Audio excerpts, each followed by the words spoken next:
देखिए सर, हमने कहा था आपको कि शक्ति 3 प्रकार का होता है। एक मिनट यार, शक्ति कितने प्रकार का होता है? 3 प्रकार का। कौन कौन? एक होता है आभासी शक्ति, दूसरा होता है वास्तविक शक्ति, और तीसरा होता है प्रतिकारक शक्ति। यही ना होता है। आभासी शक्ति की अगर हम बात करें, किसकी बात करें? आभासी शक्ति की अगर हम बात करें तो आभासी शक्ति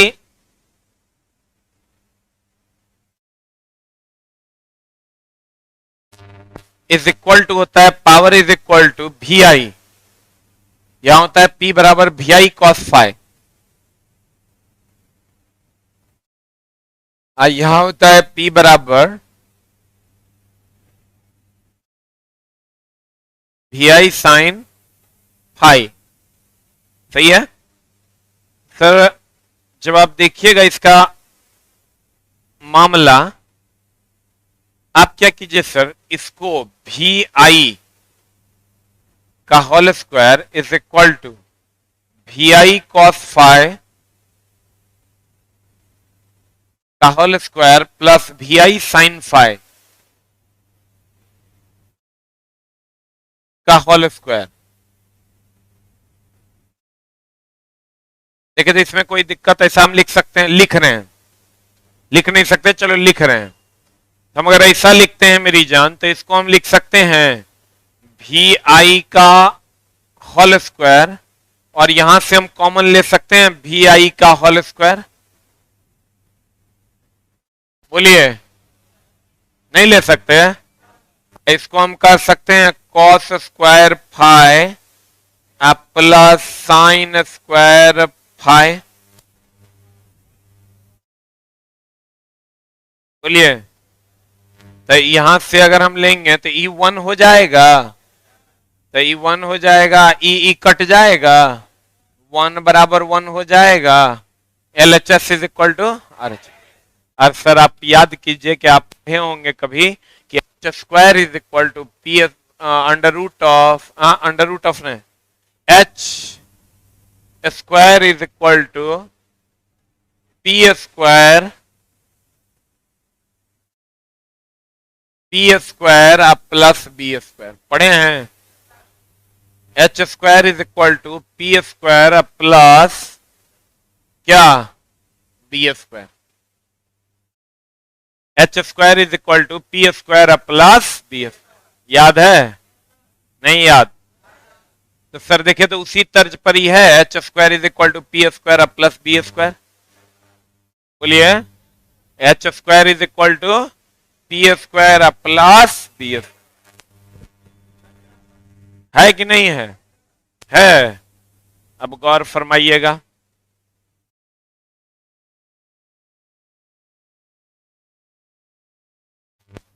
हम इससे सर कंप्लीट ये मैथ है, हम इससे ऐसा लिख सकते हैं क्या? ऐसा ऐसा ऐसा, ये एच, ये पी, ये बी।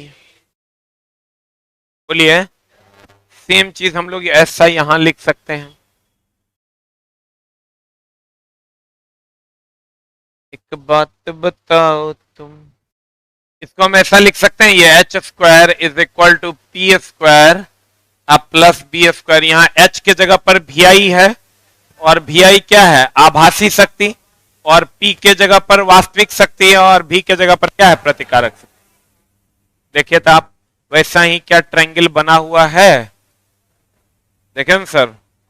आभासी शक्ति जो वी आई है, हाइपोटेन्यूस कर्ण है।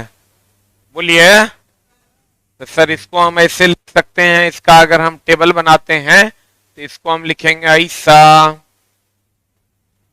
इसको लिखेंगे आभासी शक्ति,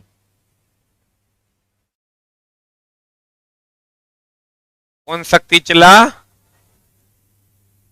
इसको कौन शक्ति लिखेंगे? इसको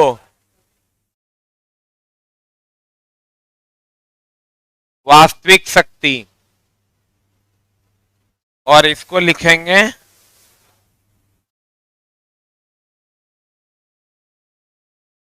प्रतिकारक शक्ति।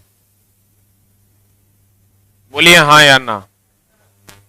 ये आभासी शक्ति, वास्तविक शक्ति और ये प्रतिकारक शक्ति। ठीक है, इसी को हम ट्रायंगल कहते हैं सर। कहता है इसे वाटहीन पावर भी कहते हैं। इसकी इकाई प्रतिकारक वोल्ट एम्पियर VAR या प्रतिकारक किलो एम्पियर के VAR में होता है। ये तो हो गया सर आपका आभासी शक्ति जिसको हम किलो वोल्ट एम्पियर में व्यक्त करते हैं। ये हो गया प्रतिकारक शक्ति जिसको हम kVAR में व्यक्त करते हैं। और ये हो गया वास्तविक शक्ति जिसको हम किलो वाट में व्यक्त करते हैं। ठीक है, हाँ, व्यक्त करने का यूनिट हो गया। अब देखिएगा, एक चीज का आपको ध्यान क्या रखना है सर, कि पावर का जो लॉस होता है, लॉस ऑफ पावर जो होता है, लॉस ऑफ पावर का मतलब हो गया शक्ति का व्यय। लॉस ऑफ पावर बोले तो शक्ति का जो व्यय होता है वो केवल और केवल रेजिस्टेंस के कारण होता है। किसके कारण होता है? इंडक्टिव रिएक्टेंस और कैपेसिटिव रिएक्टेंस के कारण नहीं होता है।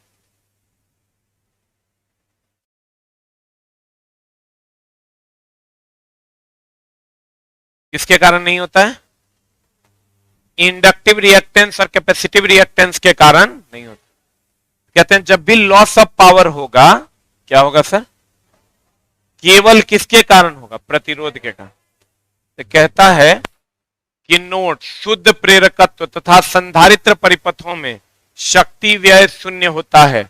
अर्थात ऐसे परिपथों में शक्ति व्यय किसके कारण होता है? प्रतिरोध के कारण। जब भी पावर का लॉस होगा वो किसके कारण होगा? प्रतिरोध के कारण होगा।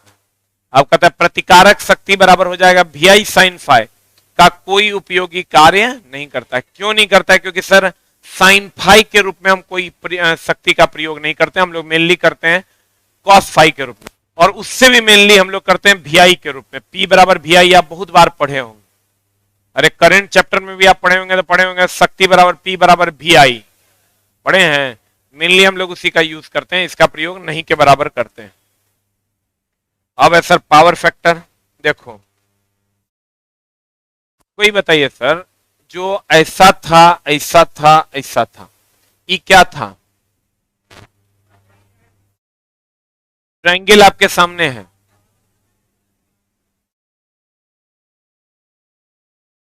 इसका फॉर्मूला ये क्या था? प्रतिकारक शक्ति, वास्तविक, कुछ भी लिखे ना कोई फर्क नहीं पड़ेगा। वास्तविक शक्ति कितना था इसका फॉर्मूला?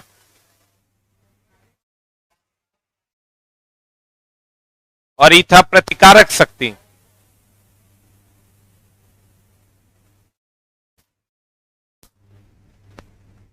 ये है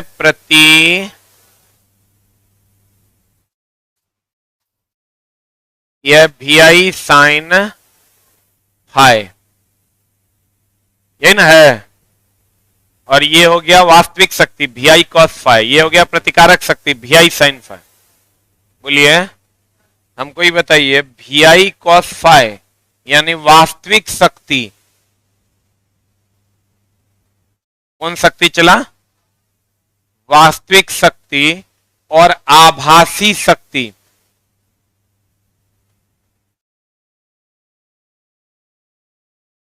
वास्तविक शक्ति और आभासी शक्ति, कौन कौन शक्ति? वास्तविक शक्ति और आभासी शक्ति का जो अनुपात होता है वो होता है क्या? पावर फैक्टर, दैट इज शक्ति गुणांक। शक्ति गुणांक, इसको हम पावर फैक्टर के नाम से जानते हैं। शक्ति गुणांक को किसके नाम से जानते हैं? Power factor. शक्ति गुणांक बराबर वास्तविक शक्ति या बटा आभासी शक्ति। ठीक है। अब जब इसको सॉल्व करेंगे हम सर, तो वास्तविक शक्ति होता है VI cos phi और आभासी शक्ति क्या होता है VI। तो सर देखिए इसको हम लिख सकते हैं VI cos phi अब बट्टा VI, E कट जाएगा, क्या हो जाएगा cos phi। और ये cos phi जो होता है इसी को पावर फैक्टर के नाम से जानते हैं, और ये बराबर हो जाता है R बटा cos phi बराबर हो जाता है किसके, R बटा Z के।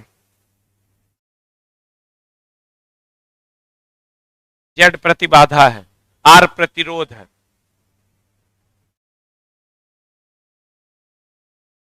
जी जी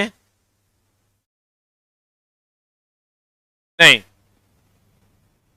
अब अगर हम यहां जाते हैं तो कहता है पावर फैक्टर एसी परिपथ में वास्तविक शक्ति और आभासी शक्ति का अनुपात पावर फैक्टर कहलाता है। Power factor is equal to होता है वास्तविक शक्ति या बटा आभासी VI cos phi बटा VI, VI कट जाएगा, क्या हो जाएगा cos। सही है। दूसरे शब्दों में एसी परिपथ में वोल्टेज एवं विद्युत धारा के बीच बने कोण, किसके किसके बीच बने कोण, ये जो cos phi है ना, चला गौर फरमाना, हम ऐसे भी कह सकते हैं कि ये जो cos phi को हम पावर फैक्टर कहते हैं ना, ये सर वोल्टेज और करंट, वोल्टेज और करंट के बीच बना कोण है। वोल्टेज और करंट के बीच बने कोण का cos, बोलन रे, वोल्टेज और करंट के बीच बने कोण का क्या, cos, क्या कहलाता है, पावर फैक्टर कहलाता है। या power factor is equal to होता है प्रतिरोध बटा इंपिडेंस। प्रतिरोध बटा क्या, इंपिडेंस। इंपिडेंस बोले तो प्रतिबाधा ना हो, इंपिडेंस बताओ, आर सर्किट में क्या RL सर्किट में, RLC तीनों या दो रहेगा तब ना प्रतिबाधा। बोलो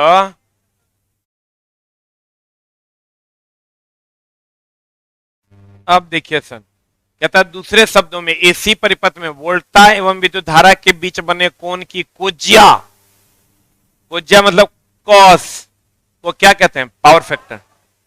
एसी परिपथ में प्रतिरोध तथा इंपिडेंस का जो अनुपात होता है इसको भी हम लोग क्या कहते हैं, पावर फैक्टर। और सर समझ लीजिए कि पावर फैक्टर अगर अच्छा है तो सब कुछ अच्छा है मशीन का, अगर पावर फैक्टर गड़बड़ हो गया तो सब कुछ क्या हो गया, गड़बड़। ठीक है।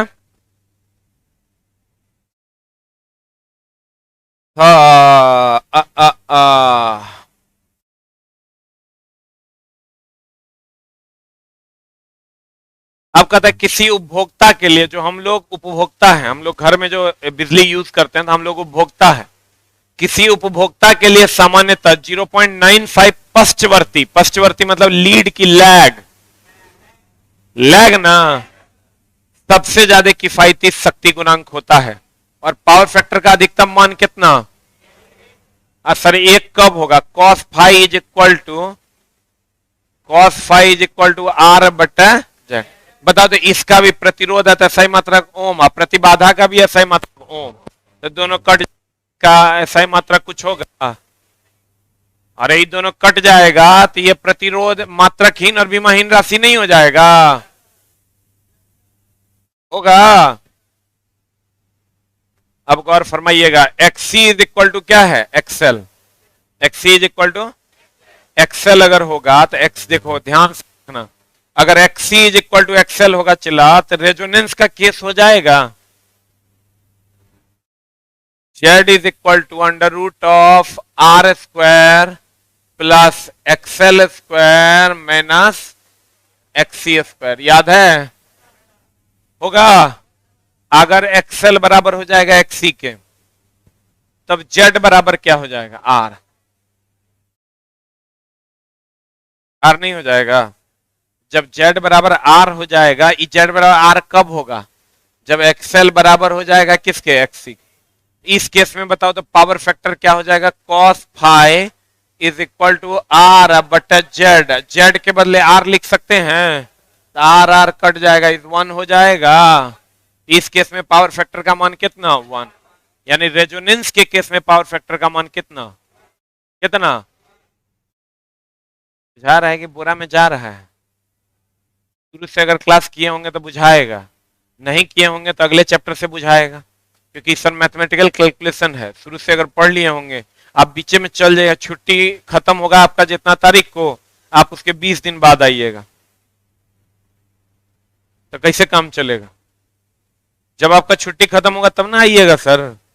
आप लोग एक्स्ट्रा छुट्टी मनाते हैं, अपना 15 दिन का कोरोना छुट्टी, आप 15 दिन का अपना छुट्टी, ऐसे में काम नहीं चलेगा जानू, हमार मामला गड़बड़ाएगा। आप रेगुलर, और अभी सर हम कल पता किए थे वो बिहार इलेक्ट्रिसिटी बोर्ड वाला, अभी उस वैकेंसी में बहुत लेट है यार, वो तो अगस्त सितंबर में आएगा। इस साल के लास्ट में वो वैकेंसी आना है।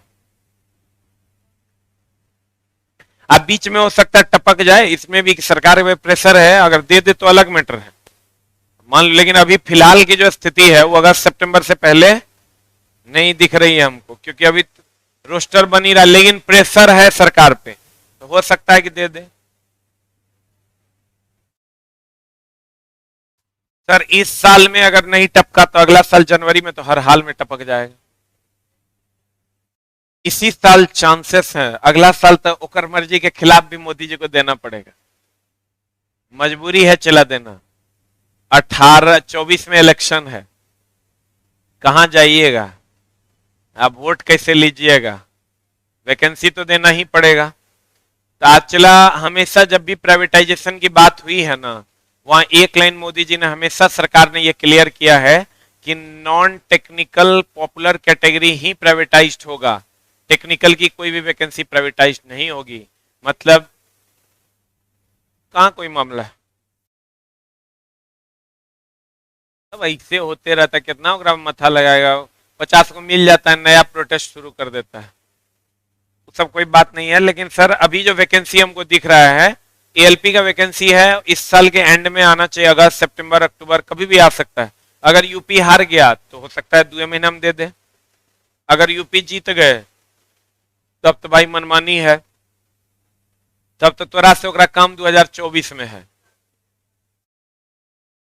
यूपी तो खैर अब पता नहीं जो हो, यहाँ तो दोनों मत के लोग हैं। हाँ कौन, कितने बजे से क्लास? 5 बजे से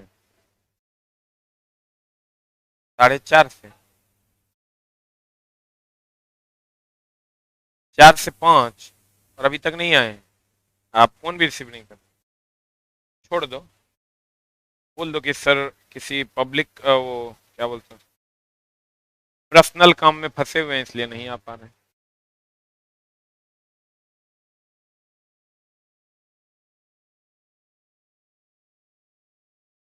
चार से 5 था और तुम अभी आ रहे हो कहने। हाँ बोल देना कि सर कुछ पर्सनल काम में कुछ प्रॉब्लम है इसलिए सर नहीं आ पा रहे।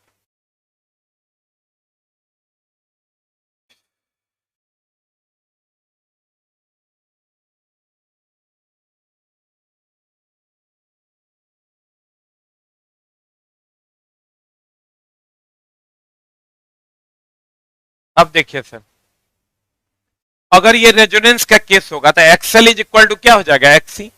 इस केस में जेड इज इक्वल, ई दोनों बराबर हो जाएगा तो टर्म 0 हो जाएगा, तो टर्म 0 हो जाएगा, जेड बराबर आर हो जाएगा। बोलिए, तो यहां से हम cos फाइव बराबर आर बटा आर कर देंगे तो कितना हो जाएगा, 1 हो जाएगा।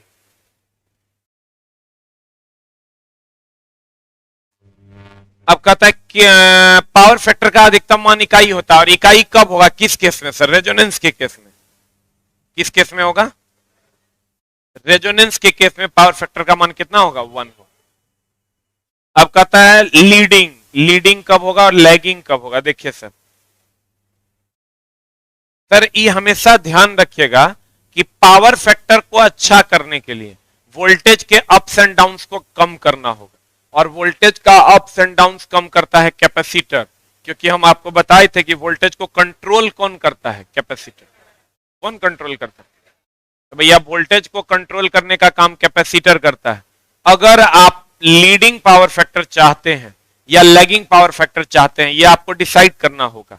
अगर एक्सी का मान, किसका मान, एक्सी का मान ज्यादा हो और एक्सएल का मान कम हो, एक मिनट चला, हमको थोड़ा देखने दो। एक्सी का मान ज्यादा होगा तो चला कैपेसिटिव रिएक्टेंस ज्यादा हो गया, और ज्यादा हो गया तो उसी को हम लीडिंग पावर फैक्टर कहते हैं।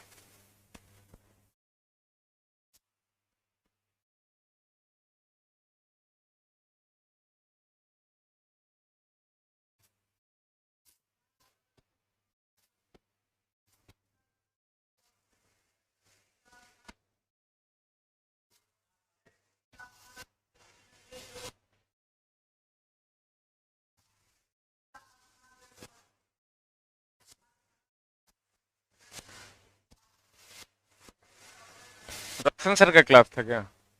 चले गए बच्चे?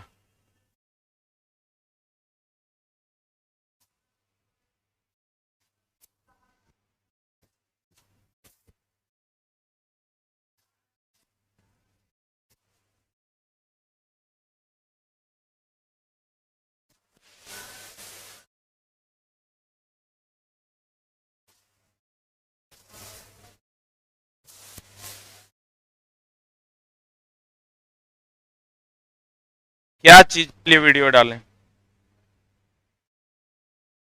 हाँ वीडियो डाला हुआ है सर, एएलपी के सिलेबस का वीडियो डाला हुआ है नेट पे, सर्च कीजिएगा ना ALP syllabus by SK Jha, मिल जाएगा आपको।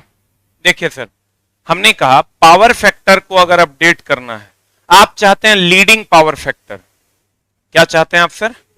Leading power factor. तो आप ये समझिए कि आपको कैपेसिटर के साथ खेलना होगा, क्योंकि कैपेसिटर का काम है चार्ज को स्टोर करना। कैपेसिटर का काम क्या है? चार्ज को स्टोर करना। तो अगर चार्ज को वो स्टोर करके रखता है तो करता क्या है, जब वोल्टेज का मान कम रहता है तो सप्लाई कर देता है, अगर वोल्टेज का मान ज्यादा रहता है तो रोक लेता है। क्या कर लेता है? रोक के अपने अंदर स्टोर करता है। हम लोग हमेशा कहते हैं कि कैपेसिटर जो है ये चार्ज को संग्रहित करता है, आवेश संग्राहक है। क्या है ये? आवेश संग्राहक है। अभी आएंगे ना, आवेश संग्राहक है। कैपेसिटर क्या है मेरे दोस्त? आवेश संग्राहक है। तो यहां से अगर हम चलते हैं तो एक्सी और एक्सएल, एक्सी और, हमने कहा कि ये वोल्टेज को बहुत हेल्दी रखता है, इसीलिए आप देखिएगा सर सर्किट में कैपेसिटर लगाने का कोई मतलब नहीं है, फिर भी लगाते हैं। क्यों? जहां जहां ट्रांजिस्टर लगा है उसके पीछे को कैपेसिटर ठोक देता है। जहां जहां आप देखिएगा, जहां जहां पर कैपेसिटर लगा हुआ है, ट्रांजिस्टर लगा हुआ है, ट्रांसफार्मर लगा हुआ है, या कोई भी युक्ति लगा हुआ है, तो आप देखिएगा वहां पर खटाक से वो कैपेसिटर तीन को मार देगा। उसके मार्ग में वो कैपेसिटर लगा देना है। तो कैपेसिटर लगा देगा तो होगा क्या? What happen? वो चार्ज को क्या करेगा? स्टोर करेगा। चार्ज को क्या करेगा? स्टोर करेगा। यानी वो लिख लो एक लाइन सिंगल एरो देखें, कैपेसिटर का कार्य है,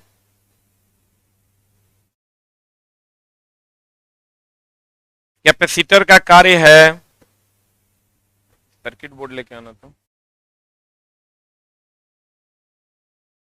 कैपेसिटर का कार्य है, कैपेसिटर का कार्य है वोल्टेज को नियंत्रित करना।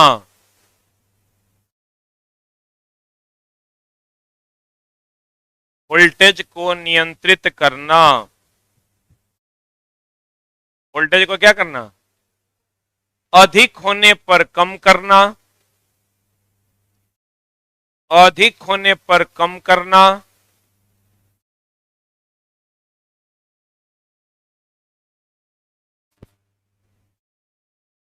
और कम होने पर बढ़ा देना।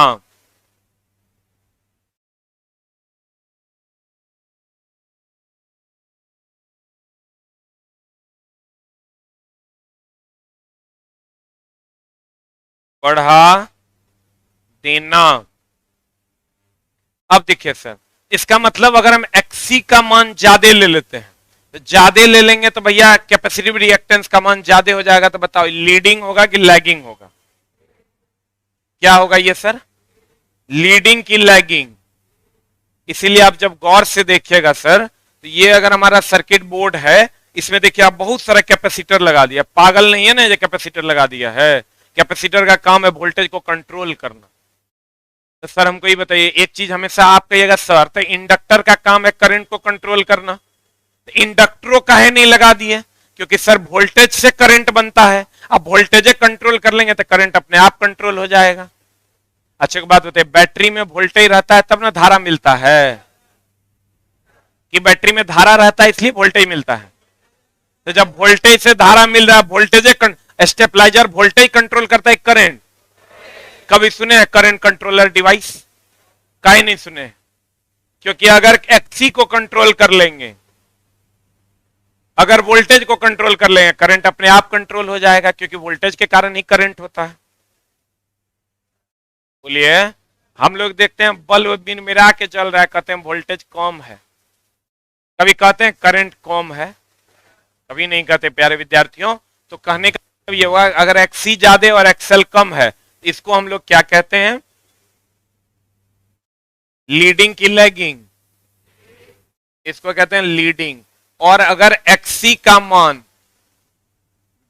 कम है और एक्सएल का मान ज्यादा है, इसको हम लोग कहते हैं क्या? लैगिंग। तो सर ई बच्चा को याद नहीं रहता और बच्चा इसमें मिस्टेक कर देता है, लीडिंग लैगिंग क्लियर ही नहीं हो पाता है, जिसके कारण बच्चे आंसर्स नहीं कर पाते। हाँ आगे, लीडिंग मतलब आगे बढ़ना और लैग करना मतलब पीछे जाना।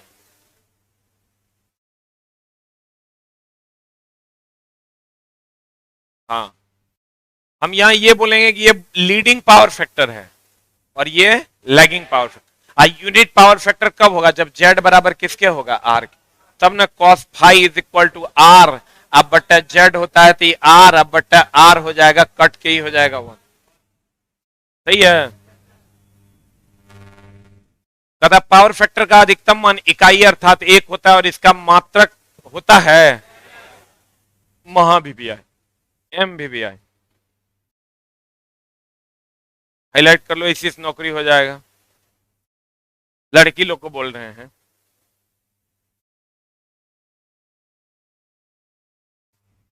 हो गया?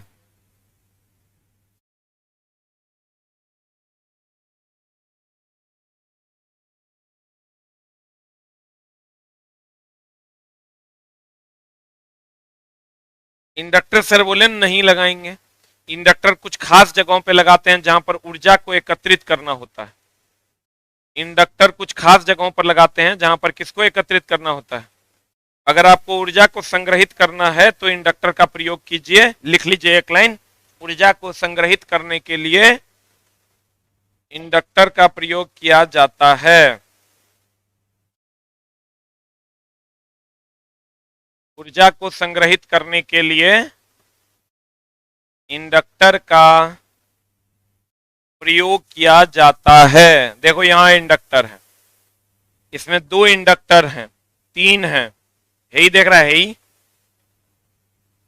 तार के रूप में लपेटा हुआ है, यही इंडक्टर है। ठीक है, इसका काम है ऊर्जा को क्या करना? संग्रहित करना। हाँ जी, तार लटकल रहता है। अच्छा वो तो कॉइल है, आप ट्रांसफार्मर का क्लास नहीं किए हैं क्या? इसीलिए तार लपटल रहता है। पावर फैक्टर यूनिटी होगा जब XL is equal to XC होगा। जब एक्सी का मान ज्यादा होगा और एक्सएल का मान कम होगा तो क्या होगा? लीडिंग। और जब एक्सी का मान कम होगा और एक्सएल का मान ज्यादा होगा, लैगिंग। अब एक एडमिटेंस देखिए सर, जैसे प्रतिरोध का उल्टा क्या? चालकता। प्रतिरोध का उल्टा? प्रतिरोध का उल्टा पक्का? मेरी जान, प्रतिरोध का उल्टा क्या होता है? Have you any doubt? वैसे ही सर प्रतिबाधा जो होता है, प्रतिबाधा को किससे डिनोट करते हैं? जेड से। प्रतिबाधा होता है 1/, सर या यूं कहें कि प्रवेश्यता। जैसे इसको हम बताए तो इसे लिख सकते हैं सर, चालकता बराबर 1 बाय प्रतिरोध। बोलिए सर। वैसे ही हम लोग लिखते हैं प्रवेश्यता बराबर 1 बटा प्रतिबाधा। 1 बटा क्या लिखते हैं? जैसे ये विरोध है तो ये भी ना विरोध है, इसका उल्टा होता है क्या? प्रवेश्यता। इसका सर जैसे इसका ओम होता है ना, इसका मतलब क्या होता है? ओम होता है। सर देखिए, अगर आप चैप्टर के बीच में आए तो दिक्कत होगा, ये चैप्टर हमको पढ़ाने दीजिए तो नेक्स्ट चैप्टर से बुझाएगा फिर, और नहीं चैप्टर के बीच में तो ये एब्सेंट आप अपने मन से कीजिएगा तो कितना हम छोड़ेंगे, कितना दिन हम नहीं पढ़ाएंगे। अल्टरनेटिंग एंड करंट और पॉलीफेज सिस्टम हम छुट्टी के बाद स्टार्ट किए हैं, वो भी 1 सप्ताह के बाद, और तब भी आप एब्सेंट है और गाली हमको दीजिएगा तो सर कैसे काम चलेगा? हमको तो पढ़ाना ना पड़ेगा, क्योंकि बच्चे जो आ रहे हैं उनको तो सर्विस देना पड़ेगा। तो यहां अगर हम आते हैं प्रवेश्यता बराबर 1 बाय प्रतिबाधा होता है, यहां से अगर हम कहेंगे तो 1 बाय प्रतिबाधा का ओम होता है, प्रतिरोध या प्रतिबाधा दोनों का क्या होता है? ओम। तो 1 बाय ओम हो जाएगा, 1 बाय ओम हो जाएगा तो पर ओम हो जाएगा। बोलिए, आप पर ओम हो जाएगा तो इसका हम उल्टा ओम लिख सकते हैं। बोलिए,